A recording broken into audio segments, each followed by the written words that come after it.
Hey, welcome back to my channel. This week was rough. I did read, but I had no idea what video I would work on. It's already Thursday. The video is done. I've read all the books. I'm not done editing. It needs to be posted tomorrow.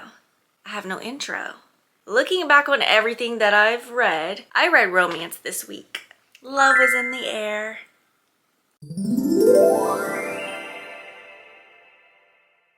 Fake It Till You Bake It. This is a book I have known about for years. Ever since it came out, I was gonna buy, but then I put it off because I'm not the biggest book buyer just because I don't reread books. And especially now, it's like, what if I don't like the book? Then what? I just paid all this money. Now what am I gonna do with it? I don't want to necessarily sell it because then anyways, I'm getting off topic. I finally got my hands on this because I'm like, you know what? I see it at the library. Let me just grab it. I have been tearing this book up. I actually wanted to do a video where I read one book in one day. Not in 24 hours, but in the same day. Full-length novel and a physical book at that. It's easy enough for me to try and read an ebook in the same day. That's totally different. But I was like, you know what if I don't pick the right book? And I regret that I didn't do it. And I regret that I didn't use this book to do it. Because I definitely would have tore this book up. I just need to pick the right day to do it. I am not quite at the halfway mark. I'm 20 pages away. I'm actually in a chapter right now. I am loving this book so much. Okay, we're gonna start with Donovan because he is also our first person that we meet in this book. Donovan is a professional football player who owns a cupcake shop. However, his sales are down. He needs to do something, but that's okay because we have Jada. I still don't know what Jada does. I think Jada is just rich. At first I thought she was an influencer. She's not. Then I was like, okay, well, if she's just rich, then maybe she's a socialite. But she's also not that either. I think she's just rich. She is the most reviled woman in America right now because she was on a dating show and she was proposed to at the end of it and she said no. So now everybody hates her because they loved Dr. John. That was his name. So she has gone back home. Somehow, some way, she enters into his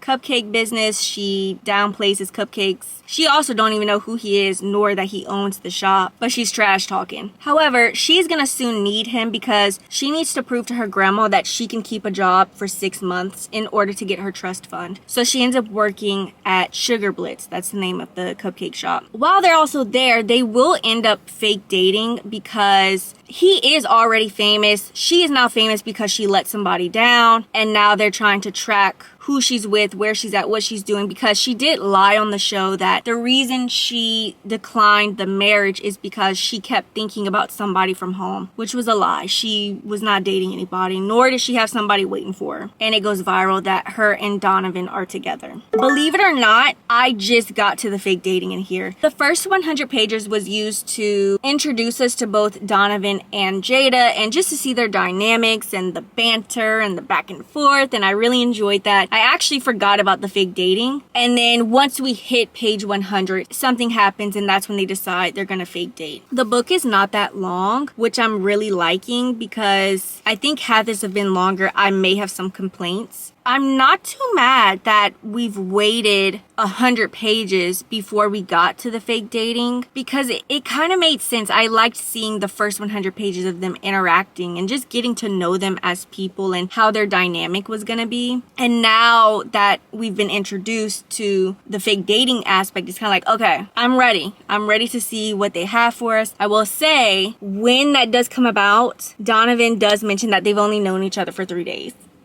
Yikes. But hey, I still like that. I'm not mad at it. I was not able to finish this last night, but I have about 97 pages left. If there's an audiobook, I'm gonna see if my library has it. I'm at the point in most romances where I kind of start falling out of love with the book. Not every romance, but I could see that happening with this one. I hope not, but I'm already getting that vibe where we're getting closer and closer to that conflict. I hope the conflict hasn't happened yet. I don't think it has. We still have some more pages to read. I'm gonna be upset this book ends up not really having a conflict. However, this is also fake dating, and we've already wrapped up one part, and I hope the actual conflict is not about the public finding out that they were fake dating. In books with fake dating, if that happens and people find out it was fake, by that point, the characters are now dating, or they're not faking it at this point. in general. So it's like, please tell me that's not gonna be in here. I'm still enjoying it. I will say it's not higher than a 4 for me right now. I knew it wasn't a 5-star because I just didn't get that feeling.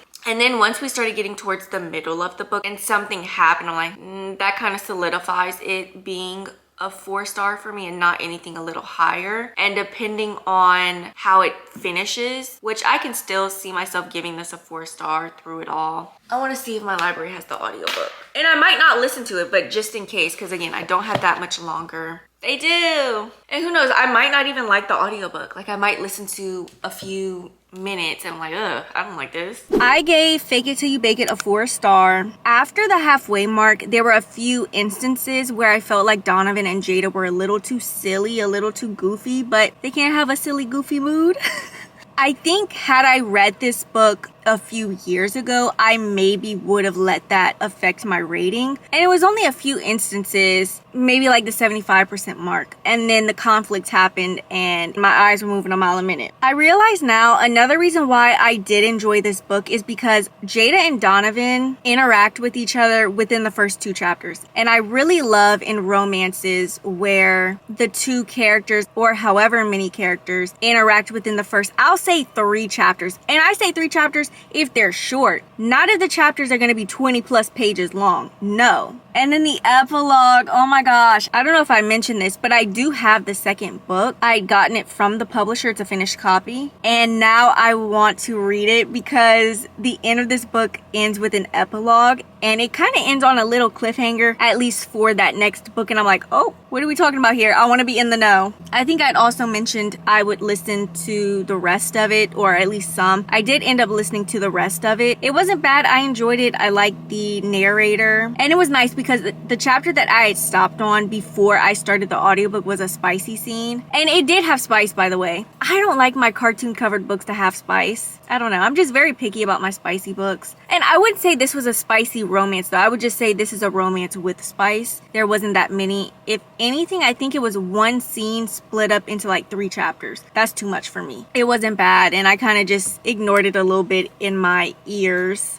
while I was listening to it. But I did start 2 new books. One is a physical, one is an ebook. Let's start with the ebook first. I started After the Knockout by A. Blossom. She came home to survive the storm. Surviving her 6'3" tattooed boxer ex was a whole different fight. Years ago, Lyris Anderson thought she'd fled Azalea County, her broken heart, and Dakota, K.O., Knox for good. But 5 years later, a hurricane sends her running back home with a secret and no choice but to shelter with the one man she's never been able to forget.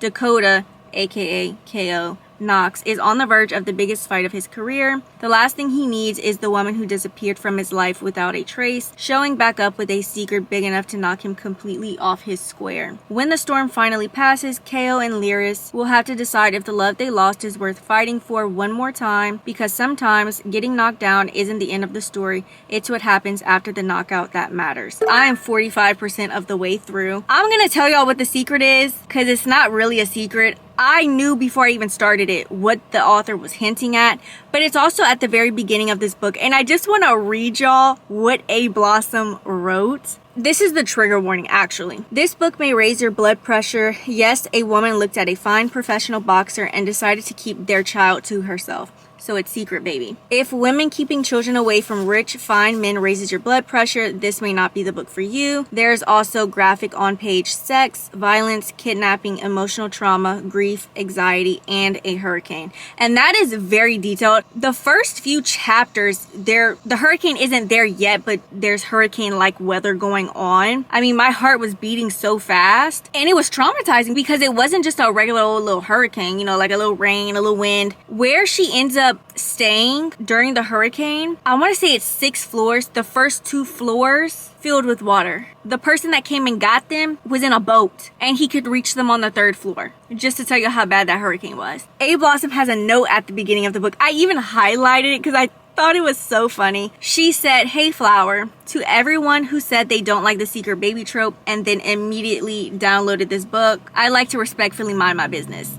As you should. I'm kidding. I don't hate the secret baby trope. I've read it before. Honestly, I think there are worse tropes out there, like friends to lovers. Anything friends to lovers, besides like maybe friends to strangers to lovers, because there is some strangers going on. Yeah, I hate friends to lovers. But I did start it. I'm enjoying it. I'm almost to the halfway mark. It is a bit detailed for my liking. Y'all know I always complain about that if I notice it in a book. The kid is very cute. I love kids that are written in books. The other book that I started is one of my library books. I was actually nervous to read this. I started reading the back again and it wasn't as intriguing to me anymore. And then I started the book and I'm like, I'm not really feeling it. I have started it and I think they finally met, the two characters. I still don't even know what this is about. I've read this multiple times and for some reason it's not clicking. But this is called Don't Tell Me How It Ends. A romance-weary 20-something gets dragged into her sister's matchmaking business in this sparkling romantic debut that asks, can we protect ourselves while falling in love? Kaya Harper may not have a plan for her life, but she knows what she won't be doing, falling for someone's dusty son promising forever. She'd rather spend the summer after college having disappointing one-night stands and watching crime show reruns. At least she won't be caught off guard since she already knows how all those stories end. But when her very pregnant and newly single sister calls for help, Kaya reroutes, stumbling back home to suburban Connecticut and into the business plan of her sister's new matchmaking company. Now, where I've read in the book, I am now on chapter 3, page 29. She was already called back. She's already there with her sister. I think she's the one that even brought up maybe the sister making her own kind of business because the sister was fired. Kaya's views on love remain as bleak as her career prospects, but if becoming the inaugural client can distract her from existential questions like, what am I even doing with my life? Kaya can suffer through a few bad dates and call it a favor. When Ro Jackson finds Kaya stalled on the side of the road, I think I've already met Ro. In chapter 2, Kaya is waiting outside in the passenger side of the car on her sister who is pregnant.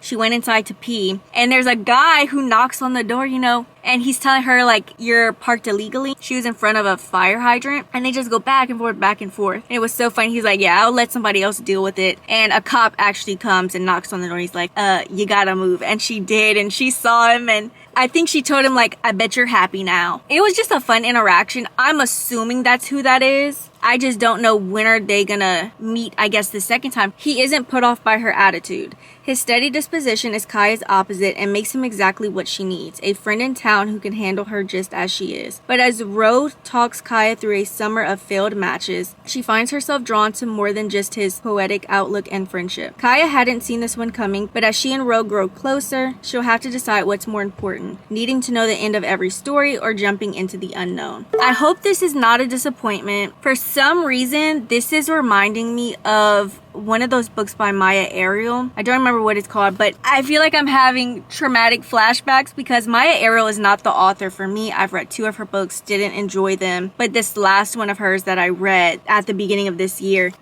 everything about this book reminds me of that. The size of it, the length, it's reminding me of that, and I just did not like that book. I don't really have thoughts just yet. I am going to continue this one on my lunch. I can't chit chat for too long, but I have read a few more pages. I'm just now getting to the part where she is on the side of the road. Someone has just pulled up behind her. But I want to reiterate, if I already didn't even mention it, this book is actually really funny. I'm now 41 pages of the way through, and there are so many lines that I could read to y'all that is really funny. I mean, at least one line. I almost want to say on every single page. But is it too many funny haha moments? That's something to think about. I'm assuming it's Ro who has just pulled up behind her. She is on a deserted road. She hasn't gotten out the car yet, but he's so close to her that she can't even tell what kind of truck it is because he's on her bumper. She's really into true crime, and she says, Mom better be kind when choosing the photo to run with the story of my disappearance, and Zola, that's her sister, already knows to wipe my search histories clean. Guys, girl, what have you been searching up? But it's just stuff like that, like just funny one-liners, if you will. I want to see what her reaction is to it being that same guy. Yeah. Oh my gosh, let me read this part too. The guy raps on my window again, his face replacing his body in my view. The sight of it shakes me to my very car. Then she just starts cursing because she recognizes who it is. Of course, when Mr. Save the Day, again, Samaritan, isn't enforcing parking ordinances at local grocery stores, she still hasn't let that down. He's some sort of F-150 driving forest ranger, and of course he is here with me now. And then he repeats, do you need some help? Then she says, where's the guy in the ski mask when you want him? Girl, you would take a guy in a ski mask over the guy who tore you a new one the day before? Which he didn't really tear her a new one. He was just letting her know, hey, like, people have gotten tickets here and you parked illegally. Get out the way. Pops Towing. That's not who he works for. That's who she's calling. Wait. Wait, is that him? Did he just answer that phone? I gotta reread this part. She just called Pops Towing. And she's telling him, hey, can you come help me? Can you come get my car? Like, yeah, where you at? She says, I'm at Green's Farm, and she's looking for another sign. He's like, Maple, westbound. She's like, maybe, yeah. He says, the white Audi? She said, yeah, next thing you know, there's a knock on her window. You're gonna have to come out now so I can hook you up to my truck. The only thing that's not that believable about that, you don't remember what his voice sounded like? Yeah. How embarrassing. Oh, I can't read anymore. It's 2:19. I wasn't going to update for this video, but I will anyway. I have some bad news, y'all. And I'm determined to not let it affect my reading, but low-key, it already is. I am studying to get my PNC license, property and casualty insurance license. I hate that it's taking away from my reading. I'm fighting it. I just want to let y'all know that. But I'm struggling with my books, meaning just finishing the books. I'm able to read, but I'm not finishing them in 2 to 3 days now. I've been reading this for more than 4 days, even though I didn't touch this at all yesterday. I do have the audiobook. Girl, you're a little close. I do have the audiobook, and I am not quite at the halfway mark. I'm on page 144, chapter 14, literally chapter 14. I'm probably like 48% of the way through, but I do have the audiobook. Hopefully it sounds good because that is what I'm gonna read today. I should have downloaded this before I left the house, but here we are.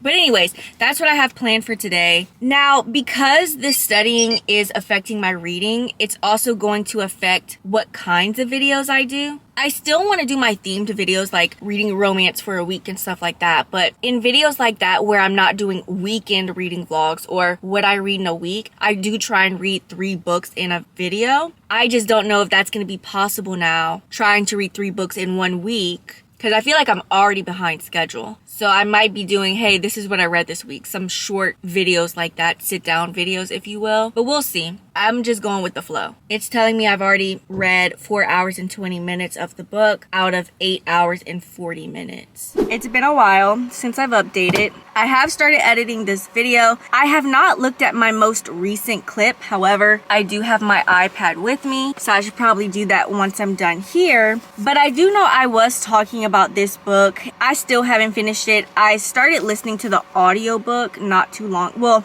I can't say that anymore because it's been a while. I have maybe 30 minutes left of the audiobook and I still haven't finished it yet. I did start something else that I do want to mention. I've actually read multiple books before the one I'm about to mention. I just was not ready to pull out my camera. I was also finishing other videos. That's why I'm not ahead anymore. I'm also trying to think what I want for next week because y'all, time is flying. I started In the Gray by B.B. Reed. I have never read a B.B. Reed book before. This is my first one. I feel like there are sometimes like author sisters, meaning authors that I sometimes mix up. Not that they look alike, which I have no idea what B.B. Reed looks like, but like their works, their bodies of work. So for example, Natasha Bishop and Asia Monique, I mix their work up sometimes. Same thing with B.B. Reed and Brittany Cherry. Not only their work, I never really planned on reading B.B. Reed, number one, because I didn't know if she was black. Personally, I do focus on that. I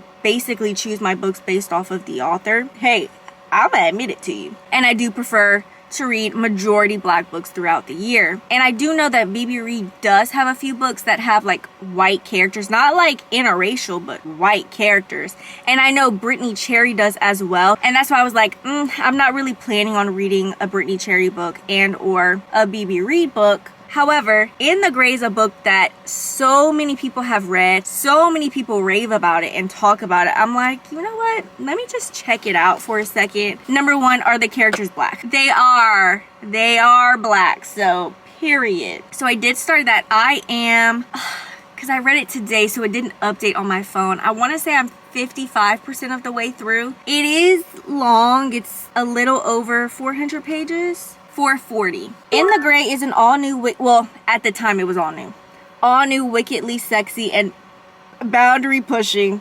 standalone from best-selling author BB Reed, Atlas. She's our FMC. I know what they say. Grief makes you do things. After the year I've had, I'm bathing in it. Dad's dead. Mom is mom. My boyfriend and best friend are too busy screwing to comfort me. When a letter arrives with no return address telling me where to go for a new start, I don't hesitate. I pack some clothes and what's left of my life and run. But I didn't expect the fire waiting for me when I arrived. I didn't count on the burn. Rowdy Ray. And I'm gonna tell you something about his name. I'm not gonna say nothing. They call him the Lion of Idlewild. That's the name of the town. Every time I read that word in the book, I think I kind of skip over it. So this is my first time saying that out loud. Me, I call him boss. He's the key to my past and the path to my future. What happens next is our twisted secret. Rowdy, our MMC. Atlas Beck. This damaged young thing shows up at my place of business and tells me she's my new receptionist. I should have fired her. I would have fired her if she hadn't begged so beautifully.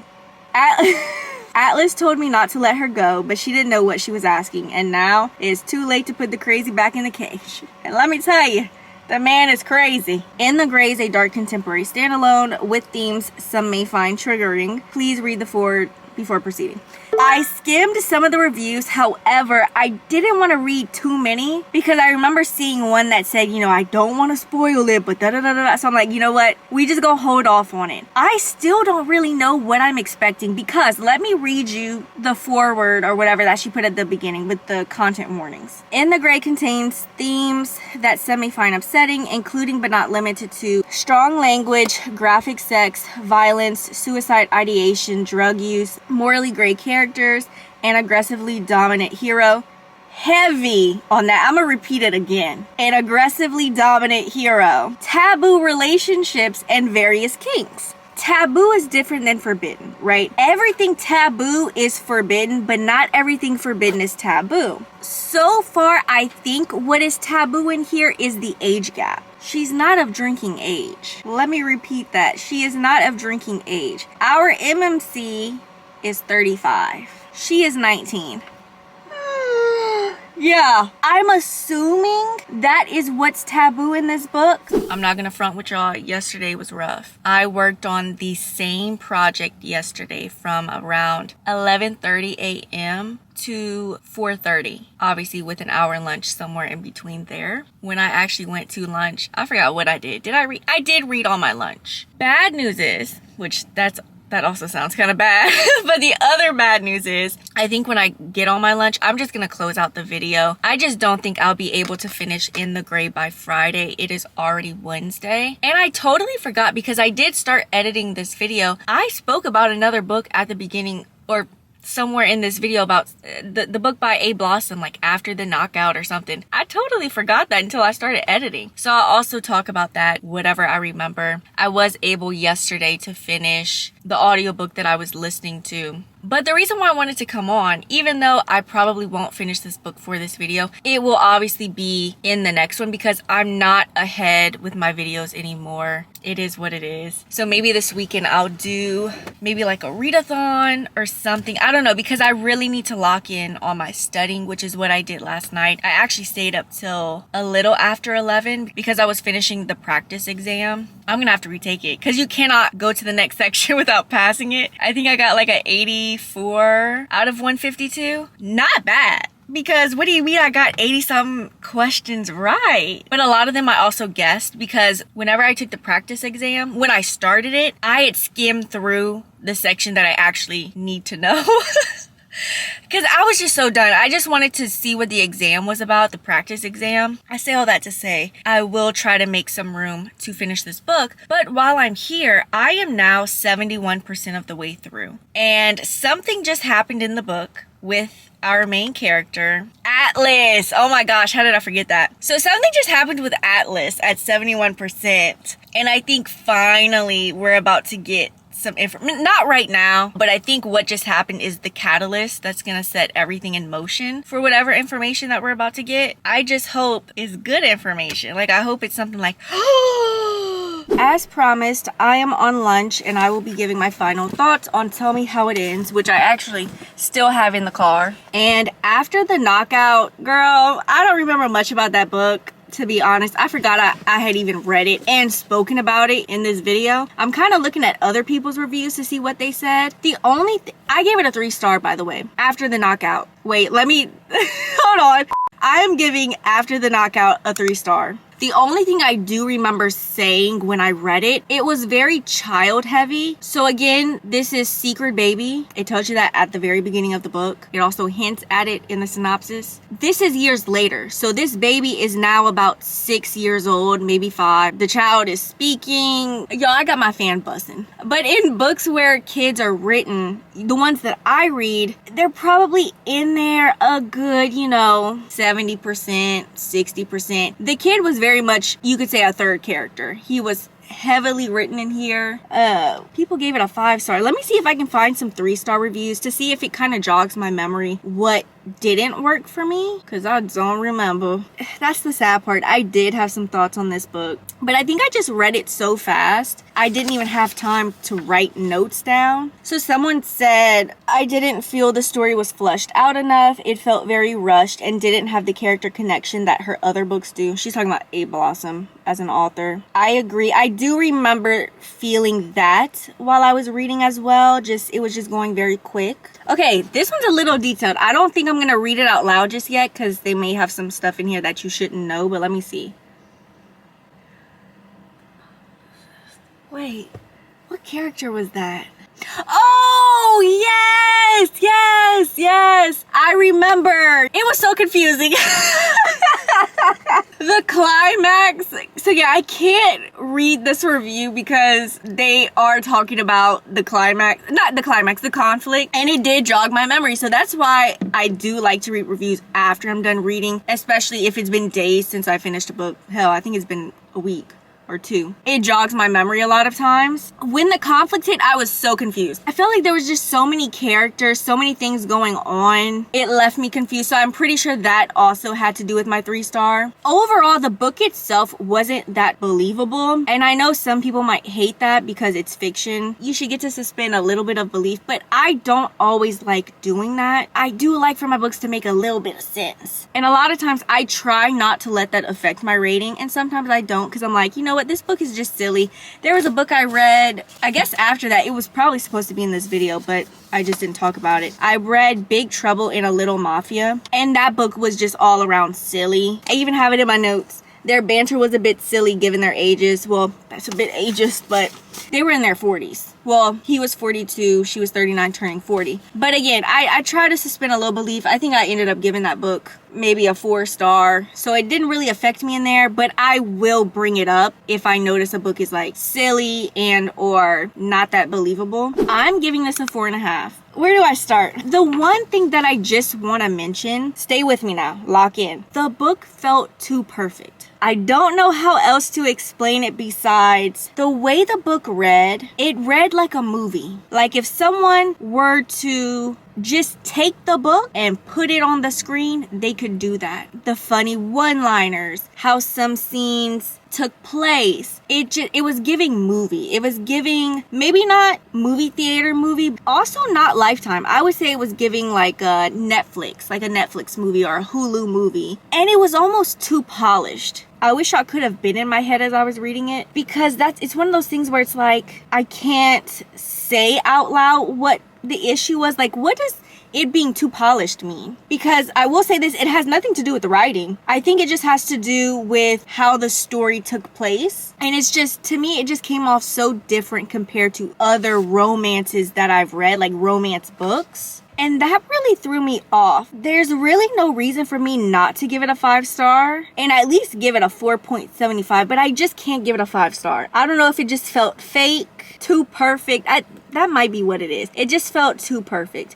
Not the couple, which I love them, but the book as a whole, the romance as a whole, specifically the romance. It was very cookie cutter, put it that way. And I just can't give it a 5-star. But it was hilarious as hell. It was so funny. Like, I would not have been mad if I had bought this book. I really did enjoy it. Obviously, I'm giving it a 4.5. Should I give it a 4.75 or am I just being stingy? I feel like I'm being stingy, but hey, I already gave it a 4.5. So it is what it is. I only have so many minutes left on my break.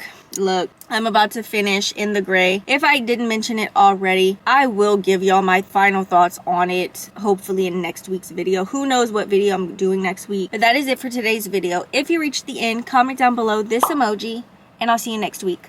Bye!